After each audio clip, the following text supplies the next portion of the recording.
मोदी जी स्वागतम, मोदी जी स्वागतम, मोदी जी स्वागतम,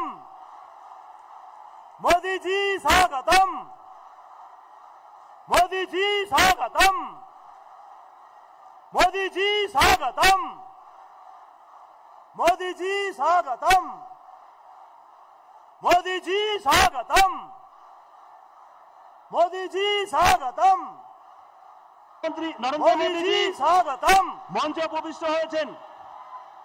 তাকে বরণ করবেন বিশ্ববরেণ্য নেতা সম্মানীয় যশস্বী রাজ্য প্রধানমন্ত্রী সভাপতি মাননীয় প্রধানমন্ত্রী নরেন্দ্র মোদীজি মঞ্চে উপবিষ্ট হয়েছেন। তাকে বরণ করবেন সম্মানীয় শ্রী রাজ্য সভাপতি শ্রী শ্রমিক ভট্টাচার্য মহোদয় এবং সাথে মাননীয় মন্ত্রী সুকান্ত মজুমদার মহোদয়, হিন্দু মহাসভার মালদা জেলার সভাপতি ডক্টর শ্যামাপ্রসাদ মুখার্জি সহকর্মী শিবেন্দ্র শেখর রায়ের প্রতিকৃতি দিয়ে তিনি স্বাগত জানাচ্ছেন মাননীয় মোদীজিকে। মোদীজি স্বাগতম। মহান দেশের মহান নেতা নরেন্দ্র মোদী জিন্দাবাদ। মালা দিয়ে স্বাগত জানাবেন মাননীয় শ্রমিক দা, সম্মানীয় শ্রী রাজ্য সভাপতি মোদীজিকে রজনীগন্ধার মালা দিয়ে স্বাগত জানাচ্ছেন। এরপরে মোদীজিকে স্বাগত জানাবেন পশ্চিমবঙ্গ বিধানসভার বিরোধী দলনেতা লড়াকু নেতা শ্রী শুভেন্দু অধিকারী মহাশয়। গম্ভীরার মুখোশ দিয়ে স্বাগত জানাচ্ছেন, গম্ভীরার মুখোশ দিয়ে স্বাগত জানাচ্ছেন বিরোধী দলনেতা সম্মানীয় শ্রী শুভেন্দু অধিকারী মহাশয়। শুভেন্দু অধিকারী মহাশয়কে স্বাগত জানানোর জন্য অনুরোধ করছি। এরপরে স্বাগত জানাবেন আমাদের সাংসদ শ্রী খগেন মুর্মু মহাশয় এবং কার্তিক পাল মহাশয়। সিধু কানুর মূর্তি দিয়ে স্বাগত জানাচ্ছেন সম্মানীয় সাংসদ খগেন মুর্মু মহাশয় এবং কার্তিক পাল মহাশয়। প্রাক্তন জেলা সভাপতিগণ এবং বর্তমান জেলা সভাপতিগণ স্বাগত জানাবেন মাননীয় মোদীজিকে। মা দুর্গার মূর্তি দিয়ে স্বাগত জানাচ্ছেন মালদা বিভাগের 4 জেলা সভাপতিগণ এবং প্রাক্তন জেলা সভাপতিগণ মোদীজিকে স্বাগত জানাচ্ছেন মা দুর্গার মূর্তি দিয়ে। সমস্ত বিধায়কগণ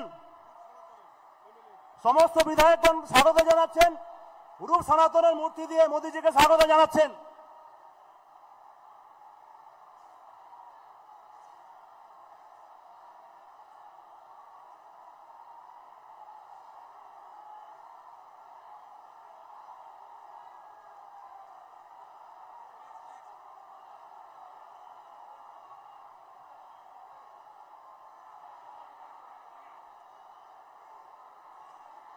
এখন স্বাগত ভাষণ রাখবেন সম্মানীয় শুভেন্দু অধিকারী মহাশয়, পশ্চিমবঙ্গ বিধানসভার লড়াকু নেতা বিরোধী দলনেতা শ্রী শুভেন্দু অধিকারী মহাশয়। তাকে স্বাগত বক্তব্য রাখার জন্য অনুরোধ করছি। भारत माता की, भारत माता की जय जय श्री राम।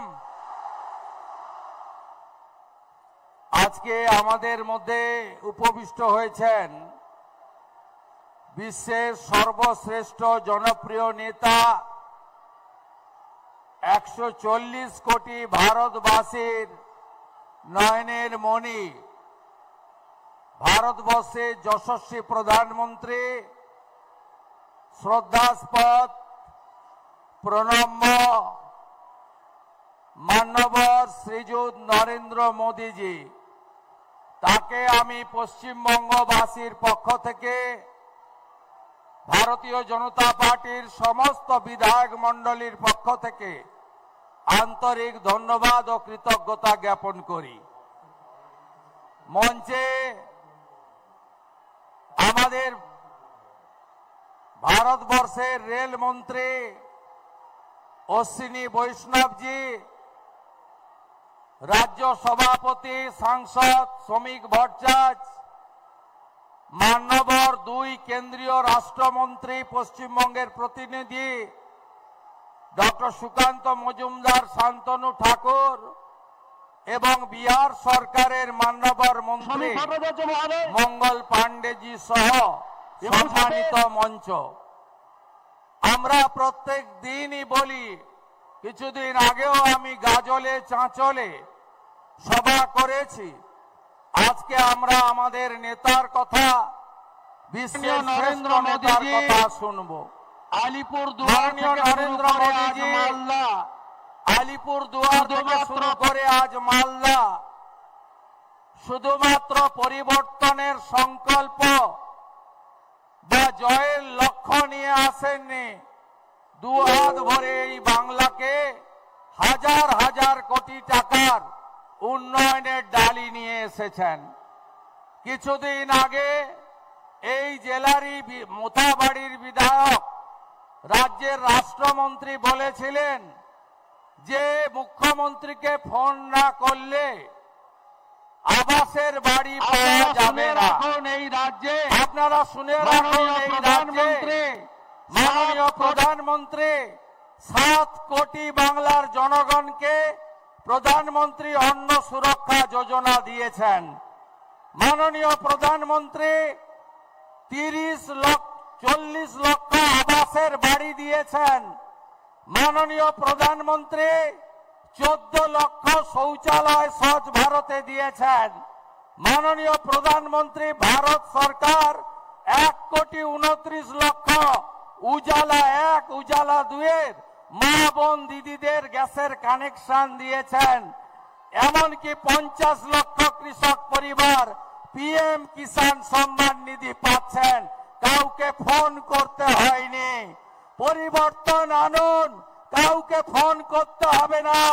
বাংলার মানুষ, বাংলার গণদেবতা, বাংলার জনতা জনার্দনের যা প্রয়োজন, নরেন্দ্র মোদীজির নেতৃত্বে রাষ্ট্রবাদী সরকার 20টা রাজ্যের মতো এখানেও পৌঁছে দেবে। কথা না বাড়িয়ে এই মালদা জেলা সীমান্তবর্তী জেলা, যারা দেশভাগের বিভীষিকা নিয়ে নিজেদের ধর্ম রক্ষা করার জন্য, প্রাণ বাঁচানোর জন্য ভারতবর্ষে এসেছিলেন, কংগ্রেস তাদেরকে কিচ্ছু দেয়নি। স্বাধীনতার এতদিন পরে 2019-এ মাননীয় প্রধানমন্ত্রী সিটিজেনশিপ অ্যামেন্ডমেন্ট অ্যাক্ট দিয়ে হিন্দু শরণার্থীদের তিনি নাগরিকত্ব দিয়েছেন।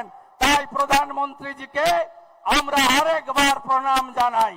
শুধু তাই নয়, 2024 সালে আগস্ট মাসের পরে রাজনৈতিক পরিবর্তিত পরিস্থিতিতে বাংলাদেশ থেকে অনেক হিন্দু প্রাণ বাঁচাতে ভারতে এসেছিলেন।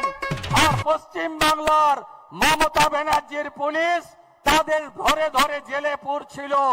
মাননীয় প্রধানমন্ত্রী ভারত সরকার 1 সেপ্টেম্বর 2025 নোটিফিকেশন দিয়ে বলেছে, কোন হিন্দু শরণার্থীর গায়ে কেউ হাত দিতে পারবে না, হাত দিতে পারবে না, হাত দিতে পারবে না। তাই নরেন্দ্র মোদীজিকে বলবো, জনগণকে বলবো, হিন্দু শরণার্থীদের বলবো, হিদ মাজারে রাখবো, তোমায় ছেড়ে দেব না। ছেড়ে দিলে সোনার গৌর আর যে পাবো না। সবাই ভালো থাকবেন। জয় জয় শ্রীরাম।